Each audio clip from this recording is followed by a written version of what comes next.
Welcome to the RNL Revolution Nothing Less show. This is our 193rd episode on April 25th, 2024. My name is Andy Zee. And I'm Sunsara Taylor. I'm the co-host of the Revolution Nothing Less show, and it's great to be back here in studio with you, Andy. Well, it's great to be with you again, Sunsara, too. This is a show about a real revolution in a time when that revolution could be made. And here on the Revolution Nothing Less show, we take up and promote the leadership of Avakian. He is a far-sighted, deeply scientific revolutionary leader who roots himself in the understanding that the system that we live under, the system of capitalism, imperialism, cannot be reformed, and it needs to be overthrown. It is the source of all the madness and outrages that we see in the world today, and that this revolution can be made, that this system can be overthrown. And he has forged a strategy to make that revolution a vision of the new society we're fighting to bring into being. And he is actively leading now with far-sighted scientific leadership for how to navigate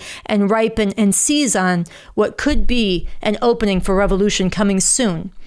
So we're filming today at a time of great intensifying horrors and outrages and contradictions of this system. We're filming at a time when the genocide against the people of Gaza carried out by U.S. and Israel is intensifying. Now, more than 34,000 people have been killed.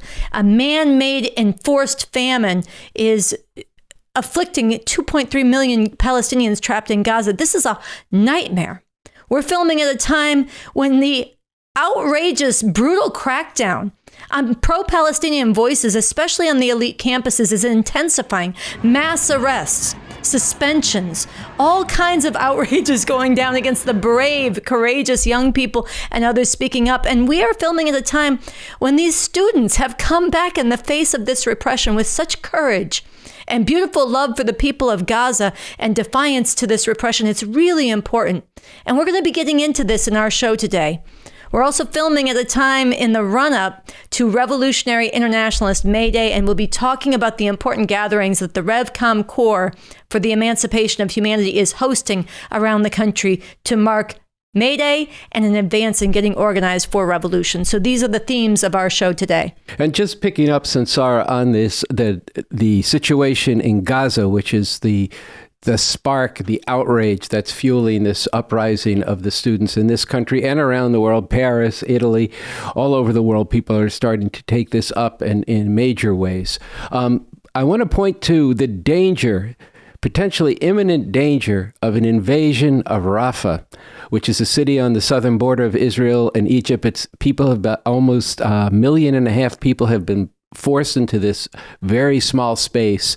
And now Israel seems to be amassing arms around this. And Netanyahu, the leader of Israel, has threatened and basically said he's going to go in there. And so this is something of dire concern, dire concern on top of everything you just spoke about, Sunsara.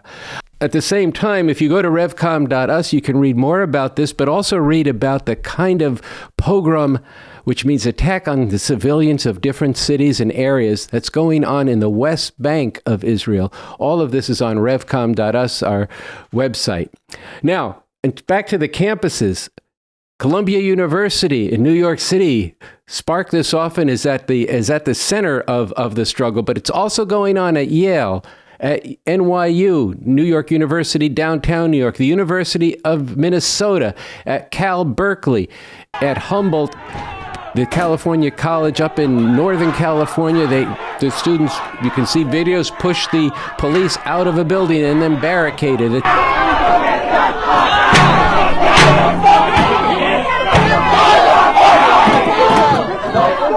The University of Michigan, it's spreading across the Midwest and beyond, and here in Los Angeles at the USC, the University of Southern California. The police just moved in today on a tent city that was set up there, and we've covered extensively the banning of the valedictorian from speaking at graduation. So they're doing all these students, this is a very important moment, Sunsara, because these students are standing up in the face not only of the harassment, not only of the threats of fellow students and all this, but in the face of the universities really bearing down on them, threatening their academic careers, throwing them out of dorms, suspending people, and now their very careers. And they're doing that also in the face of being arrested, with police coming in and literally being brutal. I just saw it at the University of Texas. Mounted police on horses with batons, helmets, really prepare for riot. And these students just went up and said, chanting, "You don't scare us." This is very important, and this struggle has to spread to all sections of society. And the fact that they're coming back is a very positive sign. Yeah, I want to note that what sparked this recent really beautiful fluorescence rising of this student resistance was a week ago. The president of Columbia University was dragged before Congress in the third one of these witch trials against college presidents for not cracking down firmly enough on students for speaking out for Gaza against this genocide. And this time the president of Columbia was bragging up how much she's repressed, how many students she's suspended, how many professors she's driven out, how much repression on and crackdown on protests she's done. And she is really enforcing this lockdown against pro-Palestinian voices.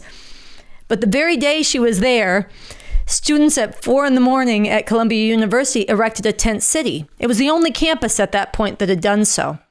This tent city for Gaza lasted about 24 hours before the police came in and did a mass arrest. The president of Columbia called in the police to do this arrest. And there was a moment when you watch, is this going to intimidate and cow people and break their spirits? And in fact, the students at Columbia came back the next day, and this is what sparked this wave that is spread across the country of encampments, of greater protest, and is very important in the face of this heightened repression, the heightened resistance. So what is the excuse?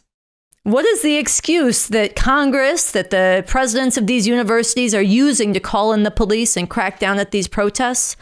One of the big excuses they are using is the claim that these protests are making Jewish students unsafe, uncomfortable, that speaking out against Israel, the state of Israel and its genocide, and the U.S. is backing for this genocide, and the campus connections to corporations and weapons manufacturers that are part of this genocide, is anti-Semitic, that it's somehow against Jewish people. And this is something that Bob Avakian completely skewers in his most recent social media message he posted at Bob Avakian Official, message number 27. We want to play an excerpt of this where he skewers this excuse for the crackdown. One of the ways in which this repression is justified is the dishonest, anti-scientific claim that opposition to the genocide Israel is carrying out, or opposition to the state of Israel and its apartheid oppression of the Palestinian people overall, is the same as hateful prejudice against Jewish people, anti-Semitism. This lie is often accompanied by the argument that criticizing and protesting against Israel and its actions makes Jewish people uncomfortable or feel threatened, and therefore this criticism and protest must be prohibited and suppressed. First of all, there are many Jewish people, including Jewish organizations on campuses, who are playing an important role in opposing the genocide Israel is carrying out against the Palestinian people. If opposition to Israel and its genocidal actions makes some Jewish people uncomfortable, then they need to examine why it makes them uncomfortable. Every decent person who stands for justice should be not just uncomfortable, but outraged by what Israel is doing. And there is this essential fact. The expression of ideas in speeches and writings, and yes, in protest, is supposed to be a sacred principle of academia. including when the expression of those ideas makes some people uncomfortable. To suppress speeches and protests because they make some people uncomfortable is a blatant violation and makes a mockery of supposed academic freedom and the right of free speech. It's a very good thing that the students have not caved in the face of this repression. And this resistance needs to spread further to all sections of society. And more repression is coming, and that has to be answered with more people standing up and the students expressing their determination in new ways and more people coming to the fore. And it's also a really good thing that Jewish students and professors and people more broadly have been among those who stood up with particular courage to say, not in our name. And you're not going to try to put all Jewish people, we're really offended because, and we feel very damaged because you've criticized the state of Israel. Since when has opposition to genocide been anti-Semitic? And on Tuesday night, more than 300 Jews got arrested near Chuck Schumer's house protesting the $17 billion of funds for weapons that are maiming and killing and slaughtering Palestinians that were being sent to arm Israel, as well as increasing the repression on student protesters. Look, if anti-Semitism is not the real reason that the authorities are cracking down, what is the reason? This, too, Bob Avakian speaks to powerfully in his number 27, Revolution, the dispatches on his social media account. This gets to the real reason why this speech and protest is being viciously repressed, overall, and particularly on college campuses. As I've said previously in message number 17, this repression is happening now because fundamental interests of U.S. capitalism, imperialism are at stake. Because Israel plays a special role as a heavily armed bastion of support for U.S. imperialism in a strategically important part of the world, the Middle East. And Israel has been a key force in the commission of atrocities which have helped to maintain the oppressive rule of U.S. imperialism in many other parts of the world. And this repression is happening because representatives of the ruling class in this country have a definite sense that if youth, especially at elite universities, begin to seriously question and act against what this system is doing, if the system loses the allegiance of large numbers of those students, that can be a big factor in creating a real crisis for the system as a whole, as happened in the 1960s. A crisis that now more than ever, this system really cannot afford when the whole country is already being torn apart by deep divisions with bitter clashes right among the ruling powers. So, at the same time as they are bitterly divided, the ruling powers of this country are firmly united in their determination to punish and intimidate, especially students at elite universities who have stepped forward to protest the genocidal slaughter of Palestinians. The ruling class is desperate to prevent opposition to its fundamental interests from spreading and involving masses of people from all parts of society. And all this reveals more nakedly than in normal situations the actual dictatorship behind the outer shell of democracy of this country. And it shines a light on the strategic weakness of this system when it does lose the allegiance of major sections of the people.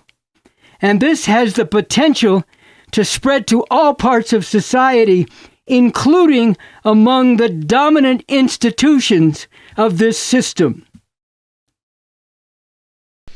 It's really important what Bob Avakian reveals in this social media message, the vulnerability of this system, what they really fear of the students losing their allegiance to this system and for this contagion to spread. which is exactly what needs to happen. And I think I really want to recommend to every one of you watching right now that you go and you listen to the full message. We haven't played the full message, number 27 from Bob Avakian. Listen to it in full and spread it.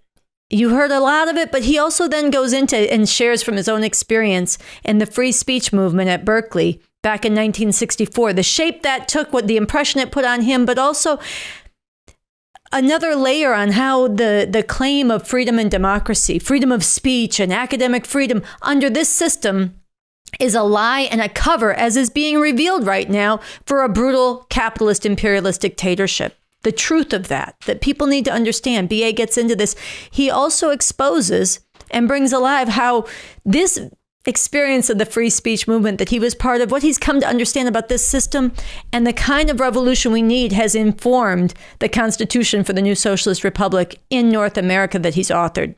The blueprint for the kind of society, the institutions, the laws that we would put in place after a revolution, where real debate and ferment is not only guaranteed, the right to debate, the right to dissent, the right to stand up and protest, but is fostered, because it's a necessary part of people coming to understand the world and change the world radically in the most emancipating way possible. So definitely listen to the whole message, 27 at Bob Avakian Official, and go into the whole of Bob Avakian's social media feed. This is very deep scientific analysis of the developing world around us, the source of the problems in this system, taking out a lot of the bullshit and wrong thinking that people have been brainwashed in and taken up, but also pointing the way in real time. How do we fight to get out of this? The leadership we need to make this revolution.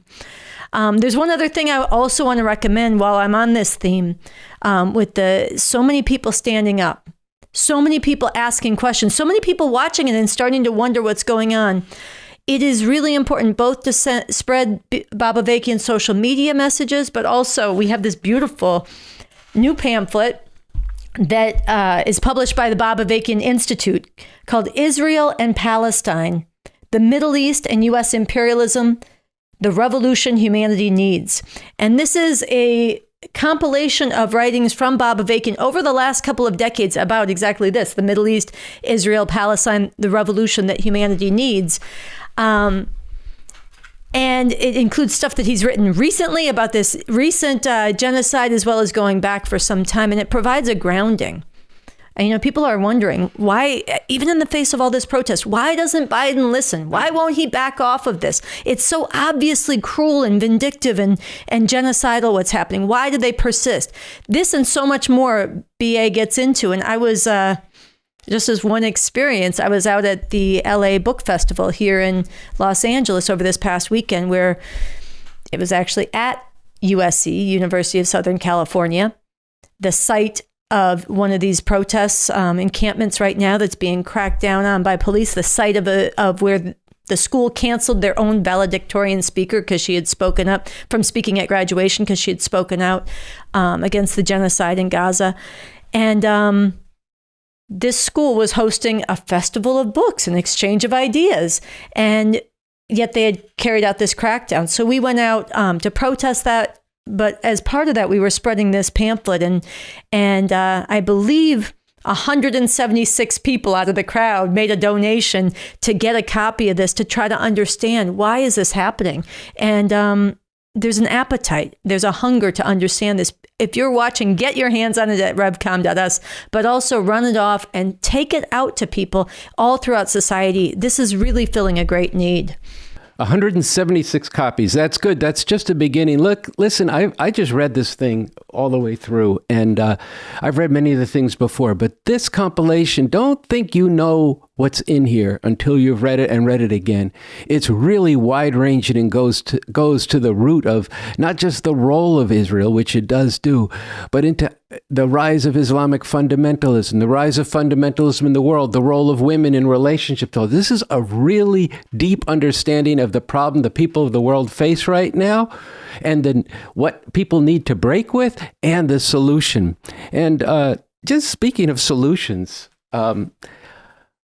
this struggle that's going on that you were just speaking of, Sunsara, the resistance and the coming back against repression, it's just really extremely heartening and very pregnant with the possibility that out of the great horror of what's being done to the Palestinian people and the evisceration, the killing of the right to speech and discussion on campuses and the suppression that's come against these students, something really great could come out of it, a movement to actually get rid of this system.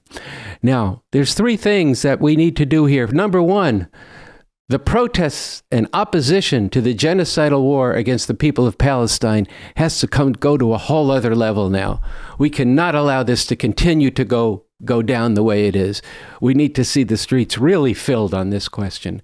Second, with the repression of the students, there has to be massive opposition to this. Bob Avakian says this at the end of that social media post. People have to be protesting this profound injustice, and this can strengthen the bonds between different sections of the people, between those at the bottom of society, those in the middle of society, and these students in the elite universities. Everybody needs to be out on this, and this can strengthen a movement to actually get rid of this system as well as fight against these two outrages, the outrage in Palestine and the outrage on the campuses here. But even more fundamental to all of this needs to fuel the revolution, bringing people in to understand the nature of the problem and the nature of the solution and joining with the revolution, finding out, getting into Bob Avakian, coming to May 1st, to May Day on May 4th and 5th, to the Revcom Corps for the emancipation of all of humanity. Come to these celebrations. Stand up with the Revcoms. Show that there's people who are beginning to raise their heads just above what is today to think about what really could be if we actually got rid of this whole system and brought about a fundamentally new way of life. And so this is what I'm outraged and also hopeful because of what's inspired. And I think that's where I would like to leave the things that you said, and especially the social media. Just those three things. Let's go. We got a chance right now. Let's go for it all.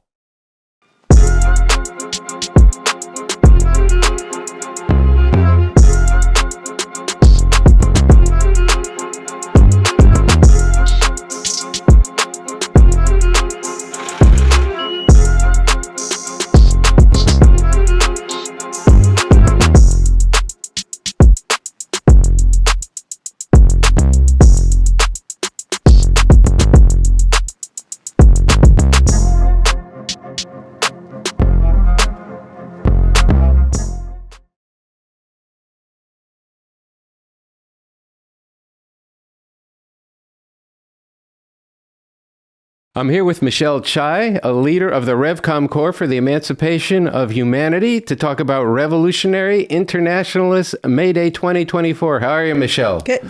All right, well, let's get into this because May Day is an international holiday.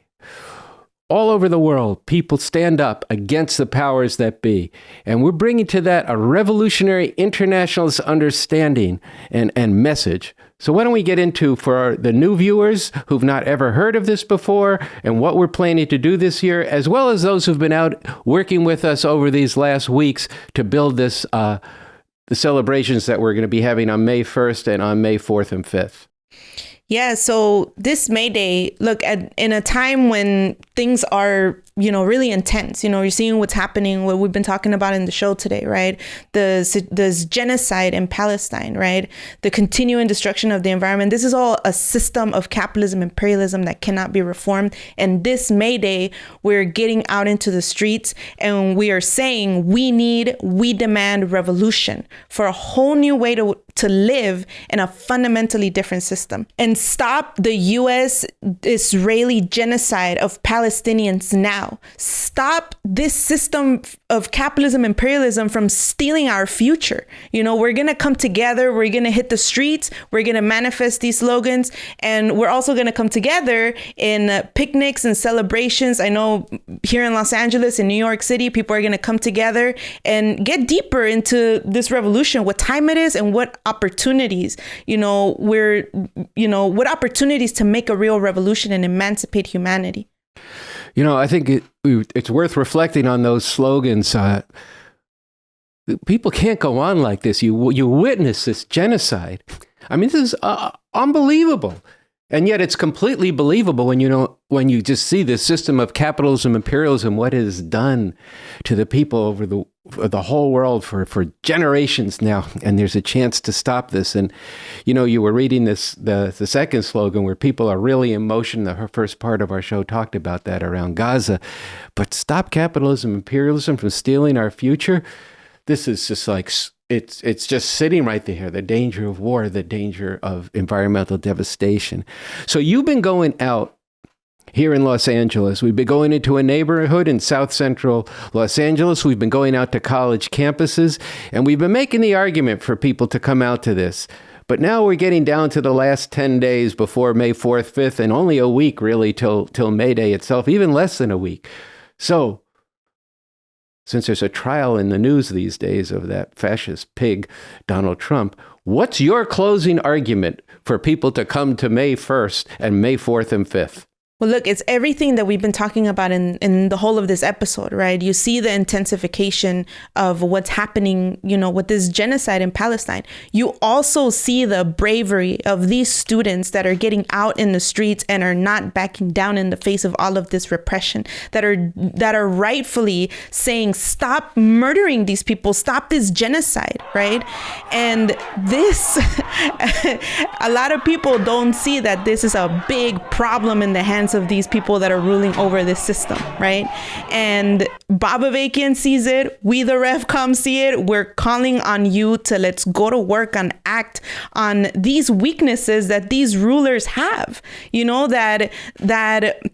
Bob Avakian has said, what more can you ask for than a chance, right? To bring this whole system down. Here we are where their weaknesses are showing, y'all. And this is what on May 1st, if there is a revolutionary force, if there are people that are coming together that are not standing on the side. Look, those students, from in New York, all over the country, right? They're brave. And that kind of protest needs to intensify, it needs to deepen, and we, the Revcoms, have to be bringing a real solution to all of this. Unless and until we get rid of this whole system of capitalism, imperialism, these horrors are going to continue to go on and worse.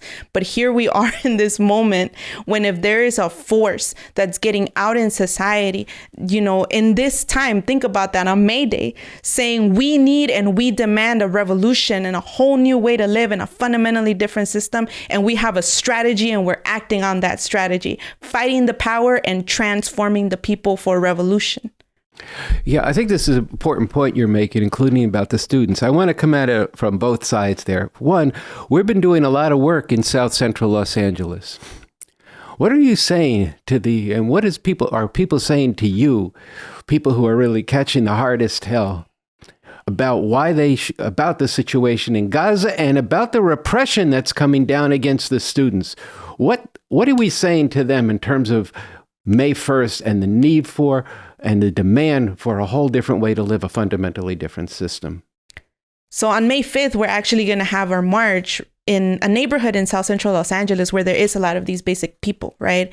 And we're doing a lot of work there, but we're also like just being there. You see like the pigs rolling up and down, left and right, like just harassing and brutalizing and arresting people, just for being black, and the people that are some of the masses that are seeing this are like just seeing how blatant it is, that they're just going up to randomly to people and just putting them up against the wall and then just throwing them in the back of the cop car, and look, the same system that got people like caught up, look, there's a lot of people are caught up in doing all kinds of bullshit, fighting and killing each other, chasing me, money, and misogyny, and that very same system that trains people to think this way, that brings down the brutal, arm of the state through these pigs harassing people, is the same system that is, backing a genocide in Palestine right now. These struggles, the whole situation of where this is coming from, people have to be understanding this is all coming from the same system, and people need to be brought together to actually fight to get rid of the whole entire system, right? And the struggle that's happening in the campuses right now. Bob Avakian says that it has the potential to spread all over society. Let's fucking work on that, you know? And this May Day marching, you know, in this neighborhood, and actually with this slogan, and bringing some of these students and bringing, you know, these people into some of these neighborhoods is actually part of working on that. All right, Michelle. So any final word for why people should join the May Day contingent at the Gaza demonstration here in Los Angeles on the 1st, and come out on May 4th and 5th in different cities to be part of the Revcom Corps for the Emancipation of Humanity's May 1st? Well, look, you can actually make a difference, you know, in this time. Not you off to the side, not acting or, you know, just throwing up your hands thinking that we can't do this, but actually by coming out this May Day. Look, right now is the time to be asking the biggest questions. Why is all of this happening? Why, you know, what are these weaknesses that they're showing, and how do we seize on that, right? And by you coming out on May Day, you are stepping into this at the same time as you're learning more about this. You will be coming together with other people who are just like you and nothing like you, but that are actually getting out to have an impact with revolution in this time. And you'll get a scientific understanding of, you know, again, these deep questions that people need to be asking in this time, why this is happening, how this is a time when revolution becomes more possible. And you're going to have the impact that you cannot have alone. And with actual real revolution. So as these protests on these campuses are continuing to go on, and they need to spread, and they need to, you know, and they need to be strengthened, now is the time to actually, you know, bring all of that together and actually fight and represent for and learn more about a real revolution. All right, Michelle, I think that's important. It's spot on in terms of people do have to get into the biggest questions, and they have to act on them. And see, by your coming out on May 1st and standing with the Revcom Corps for the Emancipation and hearing this message that we need and we demand a whole different way to live, and this genocide has to stop, and these people have no right to determine the destiny of humanity. Your being there shows you care, and you're looking at fundamental solutions and willing to stand up with the revolutionaries at this time, as you learn more about it, as you just said. And that's going to make a big difference. And for our part, we're going to really deliver this message, and we're getting organized, as you put it, for an actual revolution. And we're seeing that vulnerability of this ruling class has when they have to unleash such violence against the masses of people, such violence and repression against even speech on college campuses, for God's sake. And that's showing you the possibility that we could actually make a revolution. So be there on May 1st, be there on May 4th and 5th, and we'll see you in the streets and in the parks in cities across this country.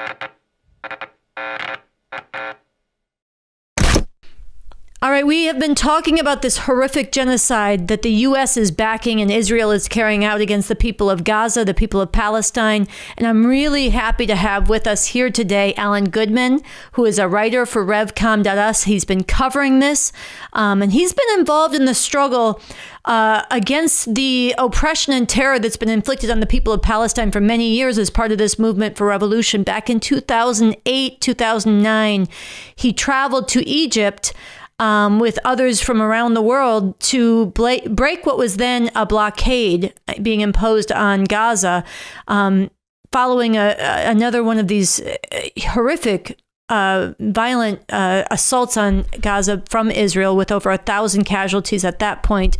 Alan's intention was to march through the blockade into Rafah, through the Israeli blockade into Rafah to break that blockade. He was stopped, along with others, by direct orders from the U.S. Embassy in Cairo, violently prevented from doing that. But it was a heroic thing. It was part of resistance then. And I'm really glad that you have stayed on this story and to have you here with us today. Welcome, Alan Goodman. Thanks. I'm excited to be here.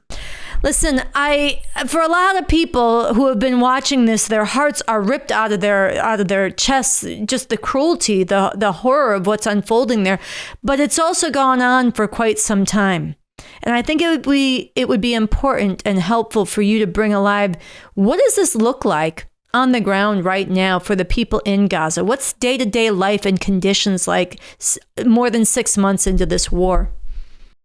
Well, I think we might start with an experience that happened to people in the central Gaza town of Nuseirat very recently, over the week of April 14th.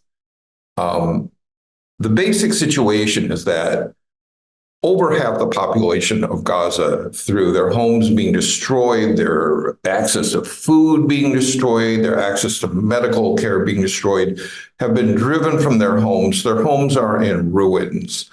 And they've been driven to the town of Rafah on the very southern border of Gaza. And this is the border with Egypt. And they're living in extremely desperate conditions. Overwhelmingly, they're living in tents, homemade tents. And so their conditions are very desperate. And some of them are attempting to just take their chances and head back to the cities that they've been driven out of by all this destruction. And when they're getting there, it's heartbreaking, it's devastating. I mean, speaking to the audience here, imagine what it would be like if you had been driven from your home by just carpet bombing, and then finally you make it back. Everything is destroyed. This incident didn't make it into our coverage, but it's something I read. One family had to abandon their 95-year-old grandmother who was suffering from Alzheimer's disease. And when they finally reached their bombed out home that they had been driven from, they found her burnt skeleton in her bed. This is the trauma. This is the horror that everyone in Gaza is having one-step connections to. So the incident that I want to bring to light that happened in the town of Nuseirat is that when refugees attempted to return to their homes, and there's all kinds of documentation of this. We've got video of it up at our coverage at Revcoms. Israel sent drones over the city at night with the sounds of crying children, crying for help, the sounds of women saying, please help me, I need help.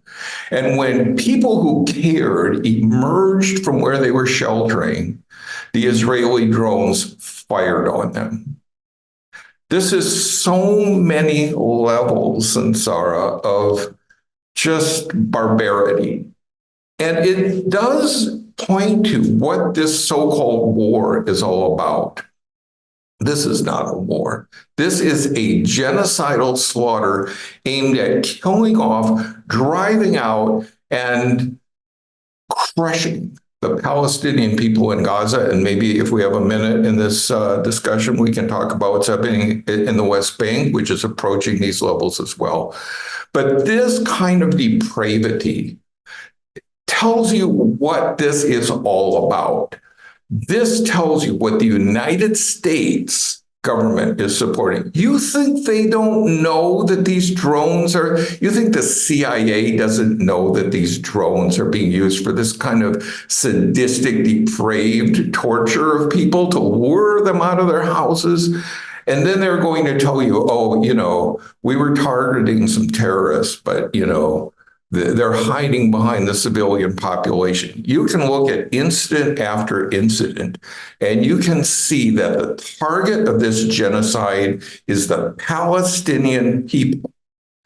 and that the United States is making this happen. Earlier in the show, we heard from Bob Avakian. This is because, well, you heard it from him, the strategic importance for this U.S. capitalist imperialist empire to have a reliable enforcer in a strategic part of the world.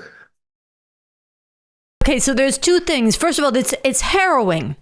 The vindictive, conscious cruelty of the drones with crying babies to lure people out to be sniper fired on and assassinated.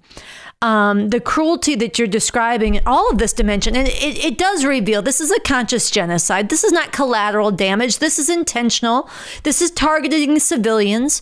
It's targeting the whole population. But you suggested that I should ask you more about the West Bank, so I want to. Why don't you say what you think people need to know about what's actually happening there? Well, it is kind of this 1-2 punch of.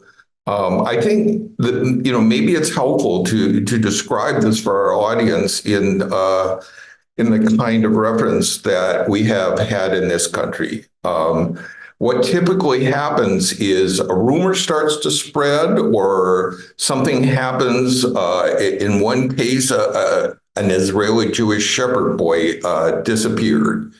And similar to the kind of lynch mob mobilizations that were so predominant in the South in Jim Crow days, a mob gathers. No one needs to know what really happened, what instigated it, did anything really happen? Anything can set off a spark, and a mob of heavily armed settlers descends on overwhelmingly defenseless Palestinian people in the West Bank. And just to set the stage geographically, Israel in its entirety is built on land stolen through terrorist ethnic cleansing of the Palestinian people.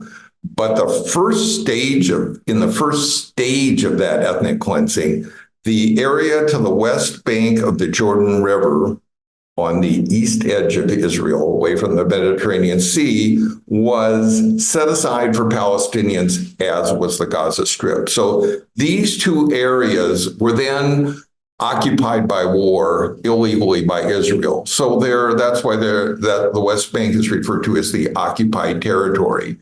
And Israel has been conducting sort of slow-scale terrorist ethnic cleansing ever since. Tens of thousands of settlers have been moved in, sometimes through legal means like purchasing land, often just by terrorizing the Palestinian people, driving them off. So you have now the West Bank all broken up by Israeli settlements. Some of them are just like big suburban communities. They're connected by roads that Palestinians are not allowed to go on. Palestinian people live in walled off, really outdoor prisons in the West Bank. That was before October 7th.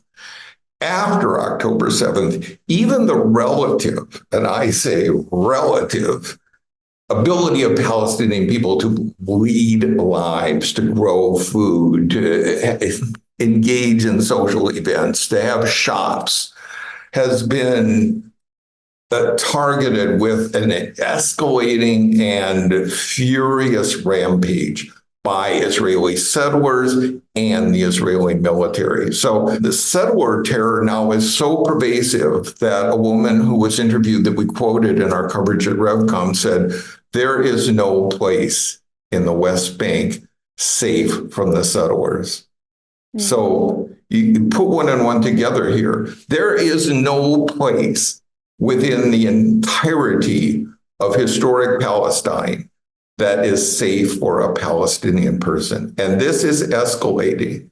And I think, now we need, incredible as it may seem, as hard as it may be to wrap our heads around this, it now appears that things could go to a whole other level with an invasion of Rafah, which would really, again, it's hard. What could be worse than this? That could. Alan, it's a horrific situation on the ground there that you're describing. It's so important that you have been bringing it alive on the pages of Revcom.us. It's so important that you took the time to share it with our viewers here at the Revolution Nothing Less show. I want to thank you for making the time, and hope to have you back sometime to fill in more of this. Sure, I appreciate the opportunity.